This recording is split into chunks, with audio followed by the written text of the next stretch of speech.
Hello and welcome. I'm Reed Riggs, I'm Diane Neubauer. and welcome to Conversations about Language Teaching.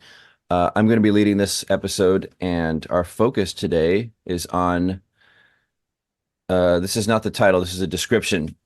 And Yeah, so we'll figure out a title we're going to after figure out that. a title. I want to call it context of study or context of teaching. I don't want to call it learning context and a lot of other things because we're not talking about other contexts where some sort of lessons and study are not happening. We're talking about where they are Right. happening. And so teaching in a classroom at the college level versus younger year levels, self-study, also ESL versus world language. In the research, Yeah, they often call it foreign language versus second language. We right. want to compare all of Yeah, because these.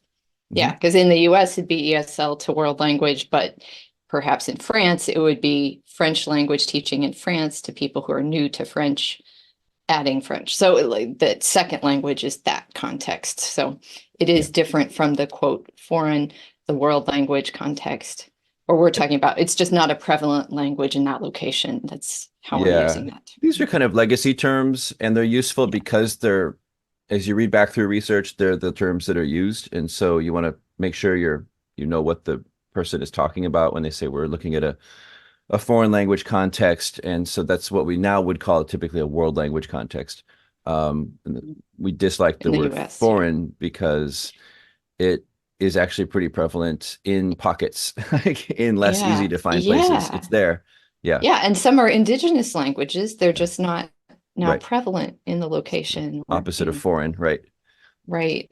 And there's a lot of heritage speakers of languages Mhm. too. So yeah.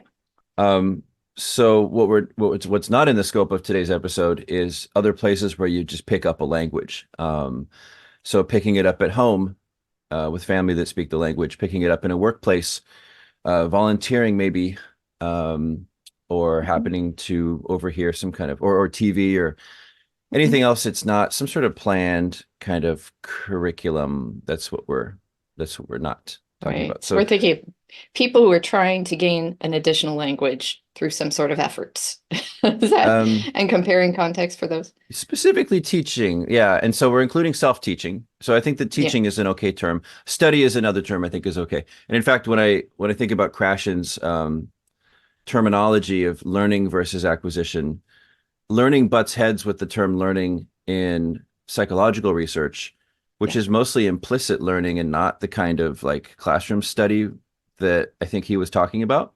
And so I actually Yeah. prefer to call it study versus acquisition because study Hmm. is what the term that teachers use. We're like, oh, you got to study this grammar pattern, study this text. And so yeah, so we are talking about some sort of study in the typical, teaching and learning sense. So why don't so I'm going to lead this episode. Yeah. We agreed, yeah. Yeah.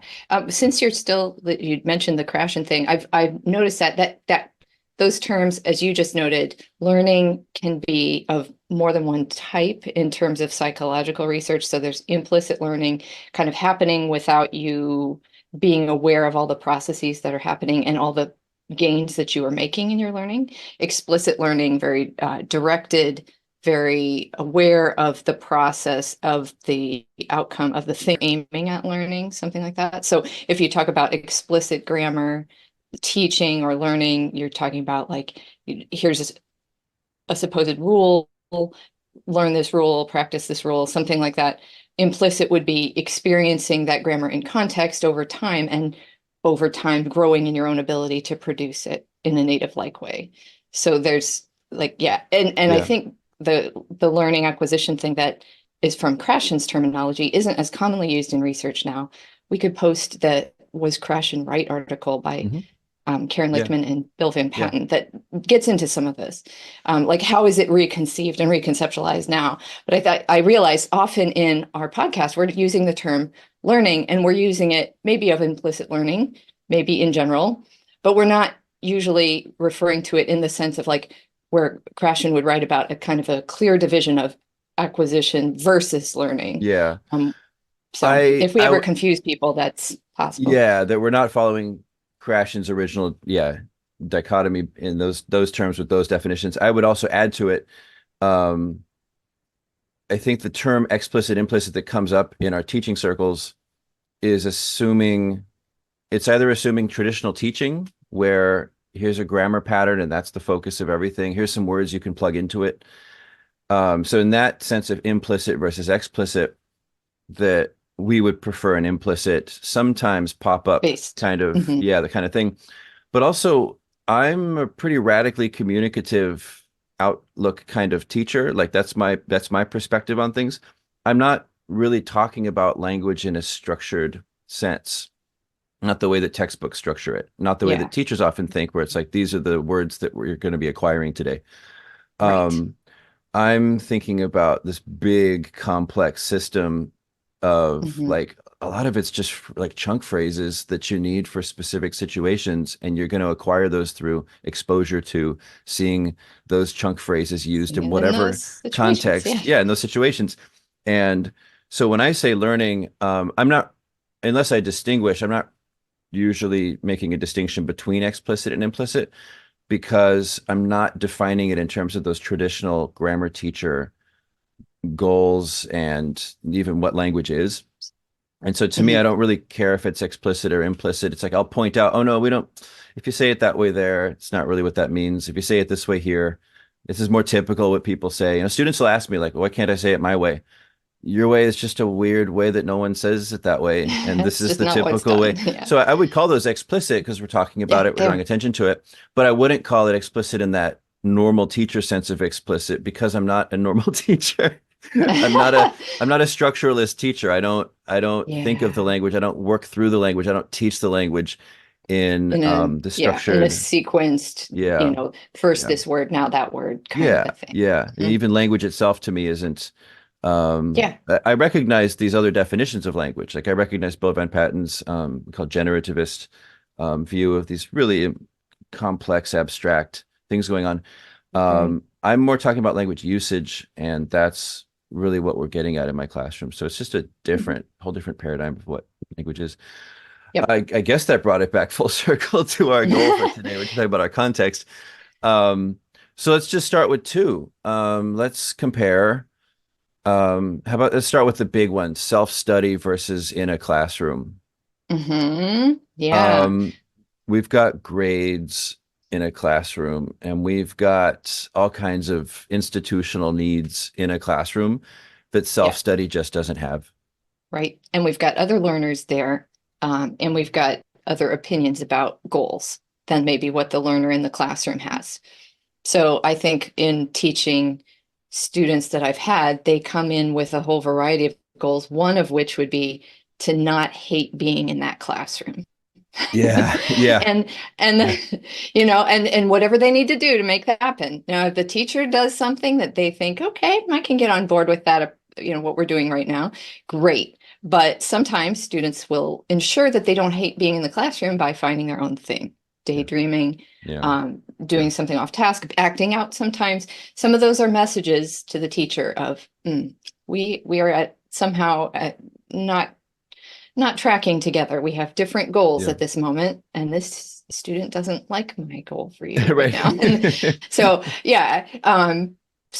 I think of those as being such a big thing. When you are a self-studier, you do what you like, what feels good to you, what you find or think to be effective, or what somebody you really trust or rely on, some expert opinions. You can choose all of that. So, yeah, but then it's all on you too. So, in terms of Yeah, developing your communicative competence, one of the things I've seen when I've taught people who have, like in Chinese classes online that I've taught, when I've seen some folks, adult learners, who've done a lot of self study and then they join the class, what I see sometimes is like there's a skewed version of Chinese that they ended up with, because I think they're not necessarily getting exposed in a more comprehensive way to the ways in which Chinese might be used in natural contexts. I'm thinking of intermediate, they've gotten themselves to intermediate level Chinese. That is incredible to me, doing that on your own. But I've yeah, met two I'm thinking of especially. And yet they knew that they had gaps. or Hmm. there were pieces that Sure. were like not quite, it just, yeah. So sometimes self-study is super awesome, but I think it depends on how, to pull it back to what you were saying about language usage, like Sure. how well are you being exposed to natural context or natural enough context of use of that language so that Hmm. you're Hmm. getting, like, how do we say it, not how do you build up in your own mind the Yeah. way you would have a logic internally, but like let's observe what's conventional, what is generally happening in the use of Sure. that Sure. language by the different communities of Yeah. people that you're I with. I have a personal view on this because I have a student who was tutored. It wasn't self-study, but it was one-on-one tutoring last year. And then he came into my classroom, and it's a very motivated student, really goes like over and above everything that we assign. And he'll often jump in with sentences that are, I would say, not conventional and not grammatical. Yeah. And I'll kind of give a little recast of something a little bit different, or I'll say, like, oh, in this situation we might say this.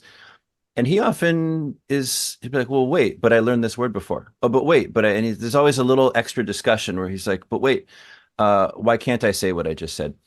And again, I'm saying there's a better phrase Just that's just more doesn't normal. usually And happen. yeah, and also I Yeah. say like that's why you're in this class, is to be exposed to, the conventional ways people say things. That's one of my big jobs here, is to provide that kind of, slightly upgraded recast. Mhm. Um, Not to make you learn it now, but to provide that exposure. And so there's kind of this extra belief about language that he got on his own. And Yeah. we just had a parent day. It was open house and families visiting, and I got to hear a lot of different opinions about what parents think language study is. People were like, "Oh, we don't Oh think yeah. we're not going to go with Chinese because we know that one is just like rigor. It's like you just sit there and the teacher just like drills you in these characters." And I said, "Not here. That sounds like a weekend school." Yeah. But nope. That we know we have middle schoolers and high schoolers in front of us. We're not doing Yeah. that. Like, Right, or people saying right. Chinese is And not hard. just because Yeah. of the age of the learner, but because that's not Well, that as too. effective for the goal of Yeah. actual ability to understand and communicate in context Yeah, spontaneously, we have a new efficiency. math teacher who said he taught Chinese before, and I said, "Oh, that's great. What levels? What about that?" And he said, "Oh, I taught beginners the first 500 characters. So for beginners, the first 500 characters." And then I said, "Oh, but where?" And he said, "This was in Yeah. Taipei." And I said, Uh-huh. "Oh, that's the so-called A second little language different. context." And it's Right. like, like your program there was built around knowing that those kids have a lot of other context for exposure. And so you're just finding some first foot in the door. Like that. Right. I don't have a problem with it in that bigger setting. Yeah. Um, so yeah, I think one thing that self-studiers have in common with the summer camps that I've worked in is that they've self-selected to be there. And like you said, Hmm. students coming in, you reminded me of that students come into the classroom. Yes, they got to choose which language they wanted to study. Actually, a lot of them didn't. A Maybe. lot of them did not. Yeah, no, I have a lot of kids Right. who will start self-bombing. They just turn in blank work. They don't do Yeah. anything. And then I'll find out soon after, like, they're trying to convince their parents to let them switch over to Spanish because their friends are there, or Yeah. French because, whatever reason. So, there's that, but also even in college, in any setting, it's like in these bigger institutional settings, a foreign language is required, or some world language is required. And so their choice of a language isn't fully a choice. If they're like, I'm just into engineering, I don't want to be Hmm. doing this other thing. Can I just get it over with? Just get it over with. And that's kind of how transcripts and everything end up pushing our attitudes toward, grades and Yeah. requirements. Like, you're required to learn this. You can lead a horse to water. Me being that horse, I'm not choosing to drink the Yeah. actual learning. Right. Not necessarily. Not Yeah. necessarily. Yeah. And So so classroom teachers, you have all these motivational strategies, all these engaging activities. And I'll sometimes see those independent learners on Twitter sometimes, like kind of yeah, looking like, oh, these teacher things, they're doing stuff that's not that effective.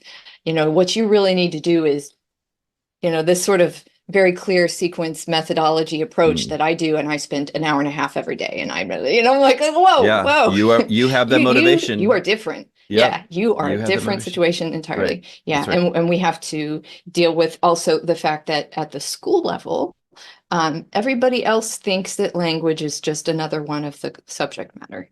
And Mhm. so you're also dealing with the kind of observation requirements or beliefs about general learning and that is being mushed onto language and sometimes is inappropriate. Sometimes I think it's sometimes more of a misapplication. If you're treating the language as the object of the study, Yeah. like in this classroom, we're going to learn about language, Yeah. and Yeah. then you apply all these learning strategies, collaborative groups and project-based stuff that when the object is learning Yeah. is the language itself, then Hmm. I think we've got problems. If Yeah. you're doing those kinds of project things at a level that matches the proficiency of the learner, Yeah. and you're using the language to do something else, Sure.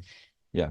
sometimes I think it's okay. Yeah. But yeah, so looking at some of those issues, I think we need to be aware of that. So if you see this really amazing story of a polyglot online that does independent learning of different languages, look, see what they're doing, listen to them, um, but also know that that is a very special context and person Yeah. who spent a lot of time more than we can do in a classroom. So when classroom teachers, I think, we have to be aware of those differences to understand each other better and appreciate and respect each other. Oh yeah. Yeah. The different contexts. I'm in an IB school and I'm starting to get really serious about reading through the language acquisition teacher guides. And there are just required components that say like you have to have big summative assessments that include authentic texts. And so that's something I'm working with my teachers now as the subject area lead. And it's new. It's new for a lot of them. And, some of them said, I already do this. And I said, is it authentic text? And she said, it's text that I wrote. I said, okay, Well, keep doing what you're it's doing. maybe the Keep same keep doing that. approach. Keep doing Yeah. that. Yeah. But also by a year from now, by the end of the semester, fall 2025, now being 2024 fall. We have a lot of time and start to look around and figure out ways to find something. And so, yeah, we have like state standards and national standards and local standards Mhm. and all kinds of different things in our schools. I think we can compare it to university then. I taught at university for I guess a total of 6 years. I was a grad student, and then I taught at BYU, Hawaii. Um, Mhm. I would say I had a lot of freedom other than the requirement to teach from a textbook for the same reason at Yeah. both places. It was That's students need that continuity, and so the textbook provides the yes. continuity. Yeah, And I think that's one of the things that more often happens at university, although I think it happens to very prevalently taught world languages in the US, like Spanish, in a school where you have 5 or 6 different teachers of Spanish, where there's this attempt to really get a sequence that's going to pass on by mandating a curriculum, yeah, meaning a textbook. yeah. And yeah, I've seen that more at the university level too, because people come and go so much. Like you just said, when you That's were right. in graduate school, you were teaching. And so you're there for a few years and then by design, gone. Yeah, Like you're supposed to yeah. not be there after a few years. That's Don't right. keep taking that graduate degree, finish it. Yeah, And so, yeah, they have to be ready to onboard people quickly, to get them out quickly. And unfortunately, I think that means a lot of TA teaching assistant led classes are hit or miss in yeah. terms of pedagogy, of adapting the text to that. I've heard some great stories and I've heard some pretty scary horror stories, really. Mm, And because sometimes those are also the graduate students that are there for a literature degree or their interest is in the culture, but to get their funding, they need a teaching position and there's requirements for a year or two of language at the university level, perhaps. And so they need a lot of TAs. Some of the ones who are full-time faculty there may or may not value those early levels of the language. And so those are often passed on to the teaching assistants, again, who are hit or miss in terms of their training or their background. They probably are going to do whatever's necessary because they've got a lot of other things on their plate. And this may not be the thing that they want to focus on as a future career. So yeah, yeah. it's, When yeah, a lot of reasons I think go into that. when I was teaching as a graduate student at UH, I think it was in our some sort of documentation that was given to us, like this is your teaching assignment. And there was a note in there that said, your main job is to be doing your graduate student work and not putting too much time into this teaching. And that might have been Right. based on before seeing like really eager teachers putting a lot of time Yeah. into it and then their graduate studies suffering. Right. I was talking Well, with a, and yeah. also, Mhm. just another side thing, like people who are into the teaching side, like people like I was in the program I was in was on language acquisition or language education, and we weren't allowed to be TAs in the languages most of the time. I knew of one person who was, but generally speaking, we had to seek teaching assistantships other areas because we were in two divisions of the university. So I don't know how the one person I know taught. I'll have to ask him someday. How did you teach Spanish there? And like, because I know that that was not an opportunity for Chinese. Maybe it was the number of students or the number of sections. They had a greater need in Spanish, perhaps. Yeah. But yeah. So even those who are into the teaching side are not permitted in to actually teach those courses. So Yeah. the only college Chinese teaching that I have had opportunity to do was in a Star Talk program that was like an intensive 3 credit, 1 credit maybe, but a 2 week, really super intensive course Summer, for, yes, summer summer course. course. Yeah. Yeah. High school and college students Yeah. took those. Right. So, And again, that's a yeah, and self-selected. then, Yeah. and then you get this bifurcation of what happens to the graduates as well. It's very rare for the education graduate to jump into the languages and for the language graduate to jump over to the College of Education. Yeah. It's usually that Yeah. bifurcation Separate. keeps on going. And then pedagogical stuff we don't talk about. We, it just gets So reproduced. what I saw a lot in my graduate, when I was doing my PhD, other students doing their PhDs and master's degrees and learning something in one of their graduate classes, like, oh, I'm in a syntax class and I just learned about this principle called C command. And then like turning to me and saying, this is really what's going on in the head of the learner. This is what we have to teach them. And it And might I was just be, like, but I I know where not you're, not yeah, I it mean might to be what they're lecture this. gaining, but Right. it's not by explaining it that they No, got it, no, you no, know? that's right. Yep. And yeah, Yeah, so I I saw that a thought that you were lot. going to go there and it's like, Yeah. oh, No, no, yeah, that's a yeah. lot of the things in research articles at the end. A lot of those have that too. Like, oh, we've discovered this thing about this very fine-tuned point of second language acquisition of, this grammatical structure appears to go through this trajectory for these learners. Yeah. And now we need to tell them that, Yeah. like, Yeah. no, Yeah. that's not the No. Yeah. implication. It's fine to tell Yeah. them that if you want them to be aware of second language acquisition research. But Yes, if the goal but not to gain is the language. acquisition is language development, language acquisition, proficiency, there's no it doesn't, it's like giving someone a lecture on surfing or a lecture on happiness. Like you're probably making them worse Yeah. because you're, Do the you're making things them that is said in the research about right, happiness. right. Do those things with them. Don't tell them Well, but like, this yeah, research isn't. Yeah, actually, okay. So if you did a laboratory study to figure out that that's what was going on in the mind, then figure out what training in the laboratory you might be able to do also in the classroom. But right. you don't look at the end result and say, if I just explain, because your study probably wasn't about explaining this principle to your participants in the laboratory. Right. So Right. that's still the wrong takeaway, even from the research. Yeah, Um, yeah, but exactly. this happens a lot. Or I'll see someone say, well, my PhD was in such and so that's what I focus on in my language teaching. And I often say, unless it was an acquisition focus in linguistics, you probably don't need to be explaining all that. Right. And this is why, can I offer a little, my linguistics colleagues, I have concerns when I see things like an app saying that our app was designed by linguists. Ah, Because what kind of linguist? yeah, I want to know, do they understand acquisition? Do they understand education and teaching? Do they have right, anything of those pools? right, Or are they people who are really good at analyzing the forms of language and right. how the Yeah, structure of language and stuff? yeah, Because what I see happen in a lot of apps is this very structured, yeah, structuralist approach. yeah, We're going yeah. to pick apart the little bits of Hmm. language and now we're going to reassemble them for you.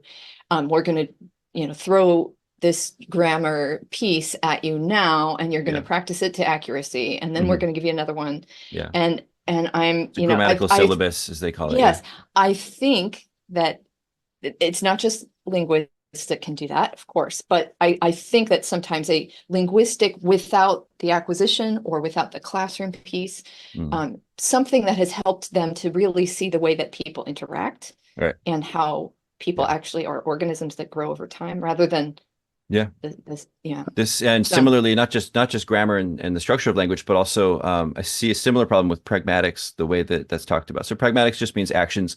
It's the study of how people use language to do actions. So how do people form questions? How do people greet each other? There's so many different, like we're always using language to do things, to interact with people. And the big finding of pragmatics research, I'd say that's even starting to get a little dated and kind of old, because what's found even more is that it's so context dependent. And so you can't teach a list of like, these are the greetings, memorize these greetings, now you can perform these greetings. These are the questions, now you can make questions, now go perform these questions. That doesn't stand up to observation, that when you actually watch people interact, people use different kinds of forms. Like they might do something that grammatically looks like a question, but to say something that's meant to be like hypothetical or to express frustration with a situation. They're not literally asked, like just because your grammar looks like a question, you're not literally asking a question. And so mhm, the bigger takeaway from, I would say, conversation analysis approaches to pragmatics, which doesn't usually get called pragmatics, but it addresses those issues, is to point out how context dependent language usage is and how context dependent our actions are. yeah, And that to set up an app or to set up some kind of teaching program where it's like, now I'm going to teach you greetings. Now I'm going to teach you how to respond to questions. Now I'm going to teach you polite forms. Um, you're still operating from it's some much fuzzier ideal. It's so much in fuzzier the than real that. world. So Yeah, how do you acquire it then?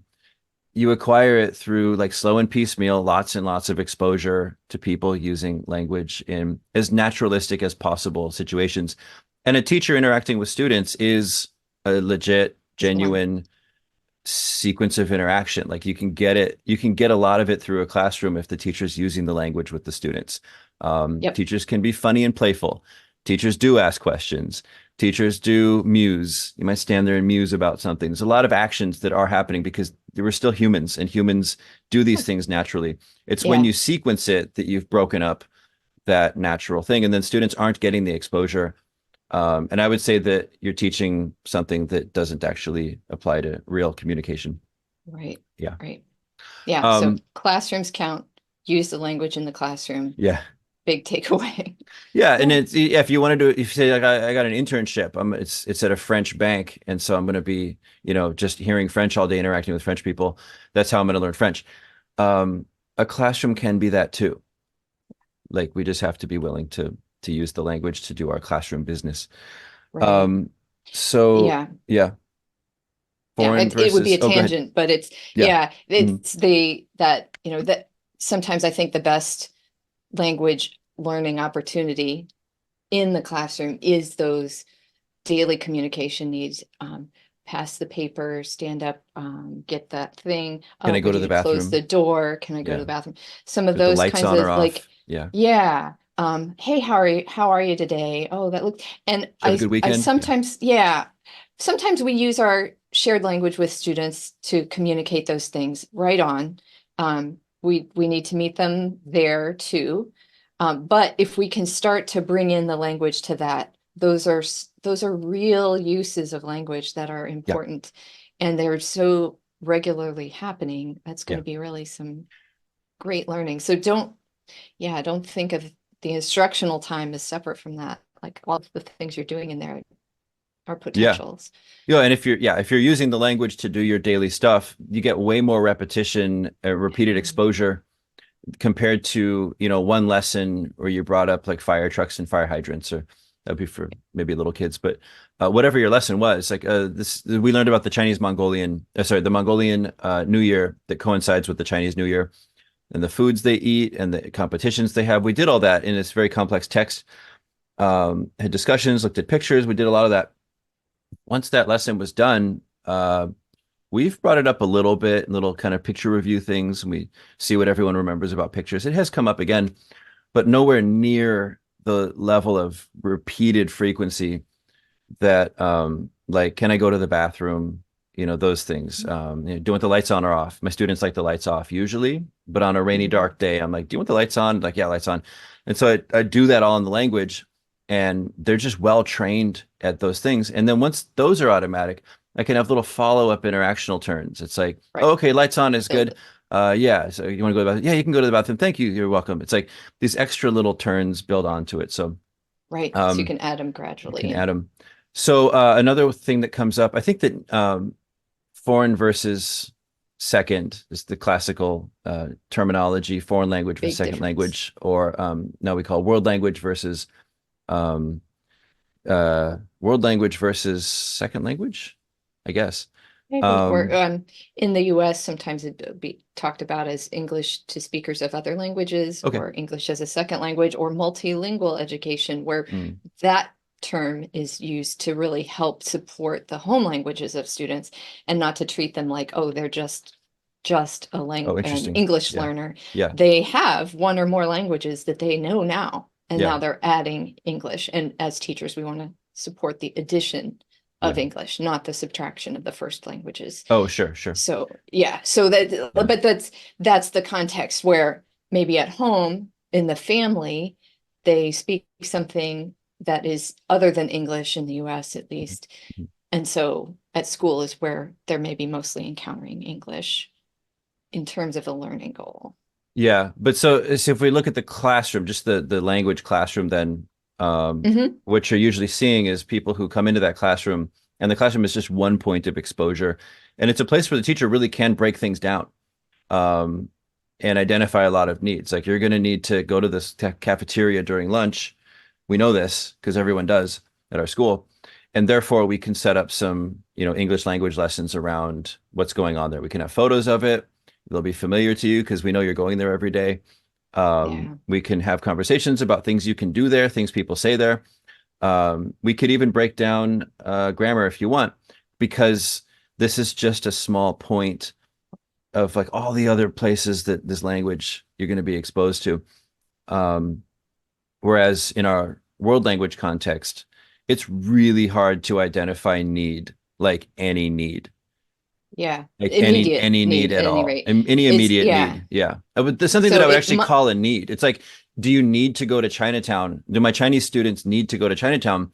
Most never have, and I don't know when they ever will. And so that means some maybe never will. Maybe we'll go once. I don't need. I don't want to call that a need. It's yeah. it's an option. We should call that Yeah, like, and this is where I think world language sometimes gets treated like, well, we're preparing them for, 10 years from now when they travel, and like, eeks, boy, I mean, that's not a need. maybe, but Yeah. that's not neat. And that's not super motivating. Like, well, it's going No. to get you a better job to have this. If they don't enjoy what they're doing right now in the classroom, Yeah. and we're making it relevant within our classroom context, Right. like we're doing Yeah. something meaningful to learn about each other or the Yeah. world, or create something together through the language, or something purposeful there. Yeah. I think we're going to lose them, because especially like a 10-year-old, like, Yeah. you Yeah. think You'll when I get remember a this. You'll job when remember I'm this 20 years from 25 now. that I Yeah. have to, Right.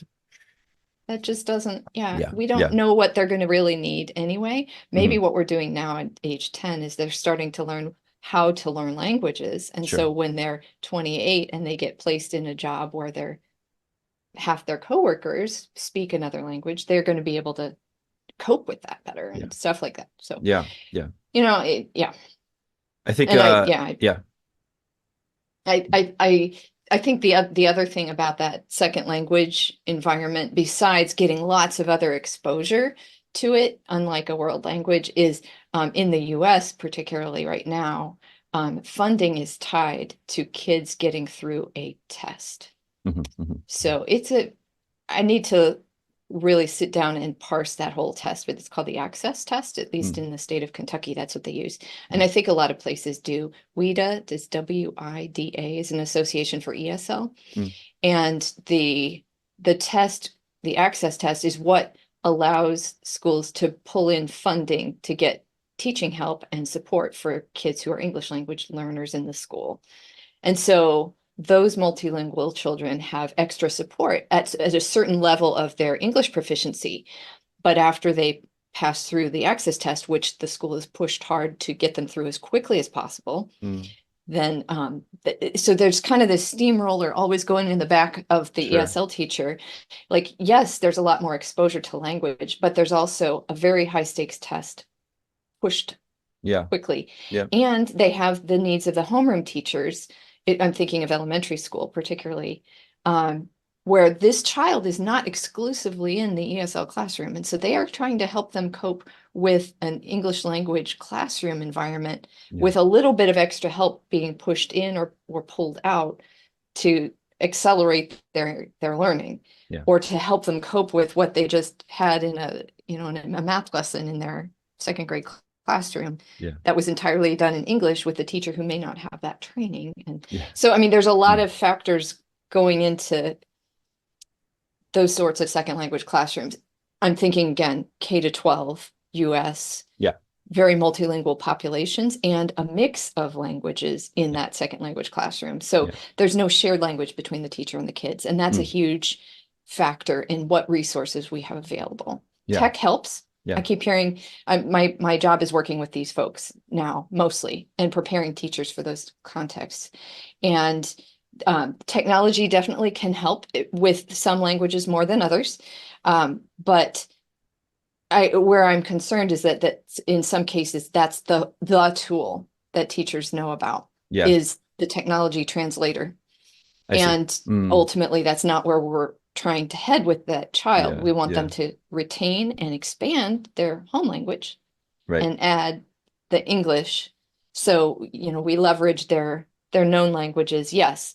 Mhm. But The IB yeah. documents So for the primary year program have multiple pages about this. Like we're trying to maintain the home language and add another language. What's kind of nice about this, we often in an American context, we often don't talk about English as a language. yeah. We'll talk about it as a foreign language. Like if you're new to it, then we talk about it. But in an American math class, we don't talk about that as an English immersion class. It is It though. is though. We don't talk about it that way though. We don't notice the water we swim in. Like that's what's going Yeah. on is that we don't notice our own language. We don't talk about it as a language. But for the IB is an international program, and so you've got schools in like Buenos Aires where their native language is Spanish, and so English to them is going to be a foreign language. Mhm. And so the way that they talk about it in their documents is in their teacher guides is we want all of our students to be competent in two languages. Mhm. And I think, my American ears hear that as two like second languages or two foreign languages. And they don't mean that. They Yeah, mean they your mean first, one. they got your first language, and then you're going Mhm. to add another language. So that's what the language acquisition is. So the primary year program, they talk about like those kids are going to be acquiring, the language of the school, but also we're Mhm. doing as much as we can to make sure that we respect and foster the home language. I would say Yep. one of the last things that's going on between university, actually with K to 12 versus most other contexts, is accountability to the families. Mhm. And in university, I would teach my curriculum. I had fun in class. I had students who didn't do the work and didn't do well on tests. And if they failed and dropped out, not my business. It just didn't Yeah. cross my mind. I felt bad. Mm, yeah. But where I Much am lower now, stakes. yeah, where I am now, like if you're not supporting your students constantly in the high school, you're dealing with families, you're dealing with meetings, you're helping that Mhm. student as much as possible. I'm in a private school, so those families are paying Yeah. tuition and we're much more accountable to the families here. And Yeah. that pushes me as a teacher to like really up my game in my teaching. Yeah. At the public school, the accountability is both to the families, but also to state agencies, to funding, to taxpayers, to politicians, to people who are setting policies that are not necessarily in the best interest of the individual student. And so teachers are put in the middle of these different groups, pushed and pulled in a lot of different directions. Particularly, I would say, the ESL teacher who is accountable to getting them through that access test and keeping up in their other classwork.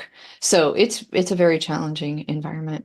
Yeah. I did want to throw out one last thought, and that was that in that setting, as you pointed out, the math teacher using English is doing an English immersion math class. Yes, we need to start thinking about that more and more in contexts where we have a lot of multilingual children in the classroom. And the US is definitely one of those contexts. So your colleagues in general education are language teachers. They need to understand something about language acquisition, and about working with people who are multilingual. Um, that's where we are in the world. So, Yeah. Okay. Well, thank you. I've been Reed Riggs. and I'm Diane Neubauer. Thanks for listening. Thanks.